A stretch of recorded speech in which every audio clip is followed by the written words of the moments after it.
कुछ दिनों से मैं एक 2.1 म्यूजिक सिस्टम बनाने के बारे में सोच रहा था और उसके लिए एक सर्किट भी खुद से डिजाइन कर रहा था। लेकिन इस दौरान मेरी नज़र एक ऐसी 2.1 एम्पलीफायर किट के ऊपर आया जो कि काफ़ी कम प्राइस में मिल रहा था और जिसका क्वालिटी भी अच्छा था। तो मैंने बिना देर किए उसे फटाफट खरीद लिया और अभी मैं इसी से मेरा 2.1 का म्यूजिक सिस्टम बनाने वाला हूँ। तो ये 2.1 का एम्पलीफायर किट एक थर्ड पार्टी कंपनी के द्वारा बनाया हुआ है और ये वही एम्पलीफायर किट है जो कि कुछ इस तरह के 2.1 म्यूजिक सिस्टम के अंदर लगा हुआ होता है। लेकिन सिर्फ फर्क इसमें ही है कि ये किट एक थर्ड पार्टी कंपनी के द्वारा बनाया गया है। ओके, तो पॉइंट पे आते हैं। बात करते हैं इस वीडियो में हम क्या करने वाले हैं। इस वीडियो में हम डिस्कस करने वाले हैं इस बोर्ड के बारे में और इसका बेसिक वायरिंग गाइड भी करेंगे। वैसे तो इन डेप्थ वायरिंग का गाइड बाद में आएगा, वो मैं असेंबलिंग के दौरान शूट करके डालूंगा। तो अभी इसके बारे में डिस्कशन और बेसिक वायरिंग गाइड शुरू करते हैं। ये 2.1 का एम्पलीफायर किट कुछ इस तरीके का एक बहुत ही सिंपल सा बॉक्स के अंदर पैक होके आता है और जैसे कि आप यहाँ पर देख सकते हो, यहाँ पर लिखा हुआ है होम थिएटर 2.1 एंड 4.1 और उसके साइड में टिक दिया हुआ है। मतलब इस बॉक्स के अंदर वही वाला किट है और जैसे कि आप ऊपर और नीचे और भी कुछ किट के नाम देख सकते हो। मतलब कि इस कंपनी के द्वारा वो सारे किट भी बनाए जाते हैं और इंटरेस्टिंग बात यह है वो कंपनी एक ही पैकेट के अंदर सभी तरह के किट को पैक करके बेचता है, इसीलिए हर किट के नाम के साइड में टिक देने के लिए जगह रखा है। वैसे इसका ऊपर जो है 4440 का किट वो एक एम्पलीफायर किट ही है, उसका भी लिंक मैं डिस्क्रिप्शन में दे दूंगा, अगर आप इंटरेस्टेड हो खरीदने में तो चेक कर लेना। ओके, तो बॉक्स के अंदर ये वाला किट किसी भी तरह की एंटी इलेक्ट्रोस्टैटिक पाउच के अंदर नहीं आता है, एक सिंपल सा ऑर्डिनरी पाउच के अंदर दिया है।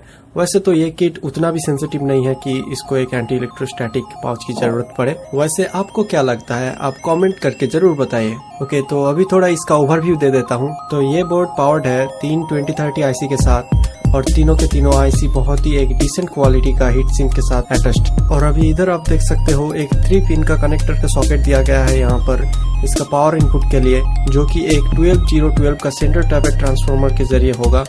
और मैंने इसके लिए एक 1 एम्प का सेंटर टैपेड 12012 का ट्रांसफार्मर खरीदा है। मुझे लगता है 1 एम्प का ट्रांसफार्मर इसके लिए काफी होगा।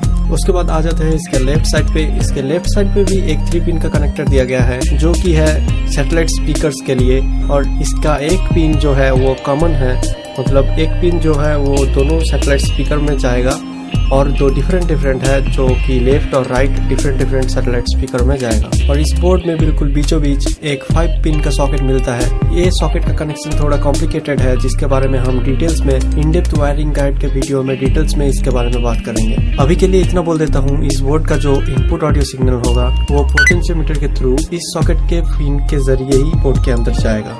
जैसा कि मैंने पहले बताया, ये बोर्ड पावर्ड है 3 2030 आईसी के साथ, जिसका एक आईसी है सबवूफर के लिए और इस आईसी के अंदर जो सबवूफर के इनपुट जाते हैं वो जाते हैं एक डुअल चैनल ऑप एम्प के थ्रू जो लो पास फिल्टर होके इसके अंदर जाता है, जिसके वजह से ही इस आईसी का जो आउटपुट होता है वो सिर्फ और सिर्फ बेस होता है। और जो 2 आईसी है वो एक लेफ्ट और एक राइट सैटेलाइट स्पीकर के लिए है। इस बोर्ड के बिल्कुल राइट साइड में 2 सॉकेट मिलते हैं, एक 2 पिन का है और एक 3 पिन का है। जो 2 पिन का सॉकेट है वो सबवूफर के लिए है और जो 3 पिन का सॉकेट है वो सबवूफर के सिग्नल कंट्रोल वाला पोटेंशियोमीटर के लिए है। ओके, तो अभी एक बार क्विकली मैं इसका बेसिक वायरिंग गाइडेंस दे देता हूँ।